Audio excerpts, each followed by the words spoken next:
Le face-à-face. Et André Berkoff, toujours avec son invité Luc Vandeneuve, ancien professeur contractuel de mathématiques au collège de Cergy. Luc Vandeneuve, on a parlé de cette espèce de, effectivement, d'engrenage kafkaïen. Oui. Vous, professeur contractuel de mathématiques, vous vous retrouvez accusé de façon absolument... On le voit, enfin, on n'est pas nous les juges, mais enfin, on voit ce qui s'est passé, vous nous avez parlé de la rétractation, etc. Le rectorat vous suspend. Tout à fait. Aujourd'hui, vous êtes toujours suspendu. Qu'est-ce qui s'est passé? Alors, suite à cette réunion, juste encore un petit aparté rapide sur cette réunion. Oui, allez-y. Ces deux dames ont appris que je jouais de la guitare. Comme elles ont vu qu'elles s'étaient complètement trompées sur la suspension, elles se sont dit « Ah oui, mais est-ce qu'il vous arrive de répéter, genre je fais de l'air guitare, vous voyez parce que dans ce cas, peut-être que les filles ont mal vu, etc., etc. » Je dis oui, ça peut m'arriver de temps en temps de m'entraîner à faire des rythmes avec la main, mais pas sur mon sexe. Et puis il y en a quand même deux qui ont dit clairement qu'elles ont vu mon sexe, etc., etc. Elles m'ont dit bon ben vous nous écrivez une lettre. Donc j'écris une lettre.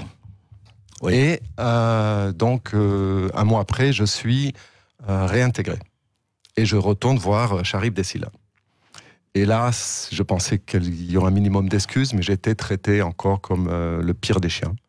Et c'était de ma faute. Voilà, elles m'ont dit, si vous aviez dit plutôt que vous jouiez de la guitare, à ce moment-là, on n'en serait pas là. Ah oui, c'est ça. Vous auriez dû dire que vous jouez de la guitare, on aurait compris. En fait, non, mais ce qui est hallucinant dans votre histoire, Luc Vandeneuve, c'est qu'elles vous ont pris pour coupable. C'est-à-dire que vous étiez coupable. Il n'y a pas de problème. Elles étaient déçues que je ne sois pas coupable. Ça s'est vu lors de la première réunion. Hein. Lorsque j'ai démonté toutes ces fausses accusations, elles étaient déçues. Alors, juste un mot, parce que nous allons prendre aussi quelqu'un pour une histoire absolument extraordinaire et terriblement dramatique. Je voudrais d'ailleurs qu'on le prenne maintenant parce que c'est une histoire terrible et c'est Bruno Martin. Bruno Martin va parler de Jean Willow. Jean Willow est un professeur qui a été effectivement accusé faussement et qui s'est suicidé, lui. Et vraiment, c'est terrible. Et on espère que ça n'arrivera à personne d'autre. Bruno Martin, bonjour. Bonjour. Bonjour, monsieur Martin. Vous êtes ancien directeur des écoles, vous êtes professeur aujourd'hui, je pense. Oui, je suis enseignant du primaire, donc moi je préfère dire que je suis instituteur, même si sur ma fiche de paye c'est marqué professeur des écoles. D'accord. Vous êtes instituteur, mais c'est très noble aussi. Je ne vois pas pourquoi ça le serait moins. Juste, Bruno Martin, qu'est-ce qui s'est passé avec Jean Willow pour qu'il s'amène au suicide? Eh ben, c'est la question que je me suis posée quand j'ai découvert. Moi, j'ai découvert sur les réseaux sociaux, malgré que ce soit un ami depuis 30 ans. C'est un collègue avec qui j'avais travaillé quand j'étais à Cergy. Actuellement, je suis dans la Nièvre. Oui. Donc lui était aussi à Cergy. Jean Willow. Alors, il était dans le Val d'Oise. Là, il était dans le Val d'Oise, d'accord. Il était enseignant à Aubonne. D'accord. Alors, donc, moi, je découvre cette histoire. Oui. Et je dis, merde, encore un collègue qui s'est suicidé suite à des accusations dont on ne sait même pas si elles sont fondées. Ouais. Et je découvre son nom. Ouais. Donc là, effectivement, je rappelle sa femme, puisque c'est une amie, et je me mets en contact avec des collègues du Val d'Oise, et je fais ma petite enquête, parce que moi, je ne comprends pas comment juste un dépôt de plainte d'un parent, et personne ne comprend comment juste un dépôt de plainte d'un parent peut amener à un suicide. Et je pense que vous non plus, vous ne comprenez pas que juste un dépôt de plainte de parent, même pour violence aggravée, peut conduire à ça. Et on l'avait accusé, c'est ça, d'avoir maltraité un élève. Oui, on l'avait accusé d'avoir saisi un élève par le bras. Oui. Ça, c'est ce que j'ai entendu. Après, moi, j'ai vu, parce que lui, il a laissé beaucoup d'écrits. Sous l'arbre où il s'est pendu, il avait des enveloppes avec marqué innocent dessus. Et où il avait décrit tout ce qui s'était passé. Il s'est pendu sous un arbre, enfin, sur une branche d'un arbre. Dans la forêt à côté de... Voilà, la forêt de... Et alors, alors, vous avez fait votre petite enquête, votre enquête, Bruno Martin, et vous avez découvert quoi, en fait? J'ai découvert que, d'une part, la plainte a été déposée le mardi soir, que lui n'avait pas touché les enfants, puisqu'il les avait punis pour la récréation, après des choses qui s'étaient passées en classe. D'accord. Voilà. Et donc, il n'avait pas touché les enfants, il n'avait maltraité personne. Voilà. J'ai trouvé après des témoignages très nombreux d'anciens élèves et d'anciens parents d'élèves et de parents d'élèves actuels. Et pour moi, j'ai retrouvé le même ami, le même collègue que j'avais rencontré il y a 30 ans. C'est-à-dire quelqu'un de bienveillant. Moi, je suis quelqu'un qui peut rentrer dans des colères énormes. Lui, il m'apaisait. Voilà. Donc, mais en 30 ans, on peut changer. Hein. Oui, bien sûr. Voilà. Et lui n'apprend ça que le jeudi matin. Oui. C'est lui qui essaye de joindre son inspectrice, qui lui redonne il tombe même pas sur l'inspectrice.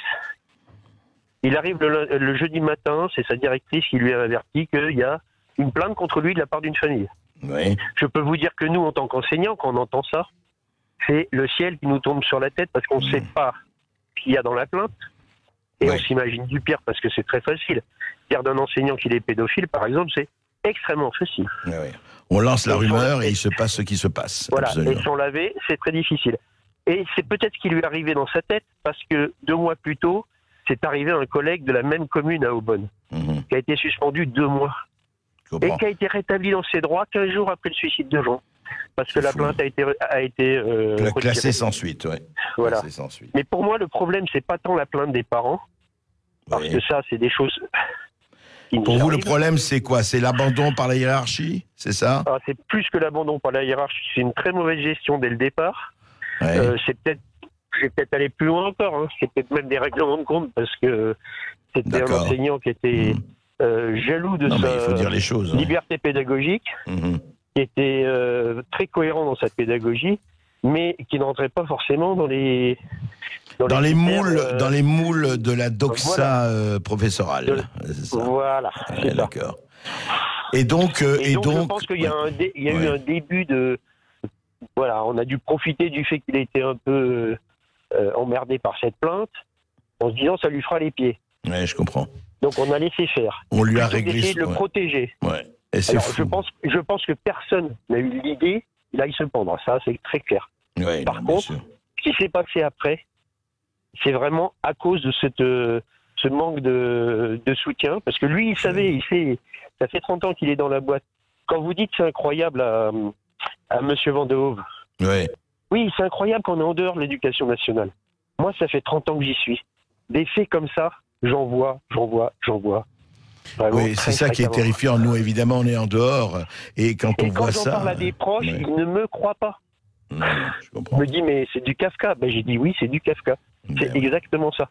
Donc, moi, j'en suis arrivé à un stade où, effectivement, ma colère est énorme. Énorme. Et le seul moyen d'essayer d'apaiser cette colère, c'est d'arriver à ce que la vérité soit dite, non seulement pour M. Villot, mais pour M. Van de Hove, puis pour d'autres. Et qu'en plus, des gens pour qui il y a eu des histoires, qui ont mis 3 ans à se régler pour des petites conneries, et ils n'ont jamais reçu la moindre excuse de l'institution ou de l'hiérarque. Oui, c'est ça. On ne reconnaît pas ses torts, on ne s'excuse pas alors qu'il y a des vies qui sont brisées. Enfin, il faut le dire aussi. Voilà. Il y a des vies qui sont brisées. Et quand la hiérarchie commence à faire une erreur de jugement, même si elle se rend compte au bout d'1 mois, elle est incapable de revenir en arrière parce qu'elle ne veut pas déjuger celui qui a commis l'erreur. Comprends. Et ça, moi, je le dis en toute liberté. Vous avez dit mon nom, je suis instituteur dans la Nève, je m'appelle Bruno Martin. Et moi, j'attends des retours de bâton de la part de mon administration. Merci Monsieur Martin, merci beaucoup pour votre témoignage. Luc Vandenove, vous avez écouté cela. Je sais que vous avez retrouvé un poste, que vous êtes ailleurs maintenant, que vous exercez. Et heureusement d'ailleurs, votre professeur. Alors je suis en attente. Là j'ai eu un poste et puis donc c'était un remplacement qui s'est arrêté. D'accord. Donc normalement je devrais en avoir un le jour de la rentrée ou dans les jours qui suivent, quoi. Bon, écoutez, j'espère et c'est la moindre des choses. Le témoignage accablant de Bruno Martin, mais c'est quoi cette hiérarchie? Enfin, on devrait comprendre, nous on est en dehors, on se dit mais qu'est-ce qui se passe là? Comment il se fait qu'il y a présomption de culpabilité, qu'on accable ceux qu'on devrait défendre? Alors je ne dis pas, si les professeurs, et ça peut arriver comme dans tous les métiers, font des choses répréhensibles, même dégueulasses, il faut les condamner et les sanctionner. Voilà. Mais qu'est-ce que c'est que cette ère du soupçon? Ah oui, c'est vous, vous êtes coupable. En fait, disons que la hiérarchie est ultra puissante. Moi, j'ai travaillé plus de 30 ans dans le privé. J'ai jamais vu quelque chose d'aussi horrible que dans l'éducation nationale. La hiérarchie, elle décide, elle fait ce qu'elle veut. Elle peut... elle a énormément de moyens. Un des moyens les plus désagréables, d'après ce que me disent tous les enseignants, c'est le fameux emploi du temps du début d'année. Si vous n'êtes pas bien marqué, pas bien noté par votre responsable, du coup, vous allez avoir un emploi du temps pourri. Et ça, ils ont peur de ça. Donc tout le monde, omerta, tout le monde se tait. Voilà, et puis, par exemple, dans la région parisienne, là où j'étais, c'était un REP, donc un collège d'enseignement prioritaire. Oui. Donc les enseignants qui sont dans ce collège, ils ont des points supplémentaires pour l'avancement de leur carrière, ce qui leur permet de rentrer plus tôt dans leur province. Donc ils veulent pas faire de vagues. Et le problème, c'est que la plupart des professeurs ont peur de parler. Et par exemple, dans mon cas, moi, je demandais juste un soutien. Il ne s'est rien passé dans un premier temps. Personne ne vous a soutenu ? Au départ, pas du tout. J'avais des témoignages de sympathie, mais très légers. Et dans ce type d'affaires, il faut que vous ayez des attestations de vos collègues qui disent qu'ils vous ont jamais rien vu faire quoi que ce soit d'anormal. Au départ, j'en ai pas eu. Donc il a fallu que j'insiste. Après, j'en ai eu 12. Mais ça veut dire que sur les 30 ou les 35 autres, ils ne m'ont pas répondu du tout. Donc, il y a presque un côté, vous diriez, enfin, sur certaines hiérarchies, un côté dictatorial, enfin, un côté tout à fait, totalitaire, on peut dire. Enfin, tout à fait. Hein. Et là, je m'en suis rendu compte quand j'étais au rectorat la première fois, et surtout la deuxième fois, où comme elles avaient commis une erreur, elles ne voulaient pas l'admettre, c'était un dialogue de sourds. Quand je leur disais 2 plus 2, elles me disaient ça fait 3. Je dis mais 2 plus 2, non, ça fait 3. C'était aussi absurde que ça. Et pas d'excuses, rien. Et ce qu'a dit Bruno est tout à fait juste. Il y a des enseignants qui ont eu leur carrière brisée. Là, depuis que je suis dans cette affaire, j'ai des dizaines de témoignages. Et puis il y en a beaucoup dans le Val d'Oise. Des dizaines de témoignages, oui. De gens qui vous disent, il m'est arrivé ça et ça et voilà, ça. Voilà, tout à fait. Là, par exemple, il y a dans le sud de la France, il y a un collège. Ils ne supportent plus la hiérarchie qui n'arrête pas de leur mettre des bâtons dans les roues. Ils ont écrit donc la hiérarchie jusqu'au rectorat et tout. Et puis finalement, la réponse a été vous savez pas faire avec les enfants, c'est pour ça que c'est le souk dans le collège, enfin dans le lycée. Ils sont quand même 40 à avoir fait grève. Ils sont 40 à pas savoir faire, donc ils sont tous mauvais dans ce lycée. Mais c'est impressionnant. La hiérarchie est beaucoup trop puissante et surtout dans mon cas, n'a même pas voulu établir de dialogue. Ouais, c'est ça. Il suffisait que la principale vienne dans la salle 9 pour voir que ce dont on m'a accusé était strictement impossible. Elle ne l'a pas fait. Oui, c'est-à-dire qu'en fait, ça pose toujours ce problème effectivement, d'un pouvoir qui n'a pas de contre-pouvoir. Tout à fait.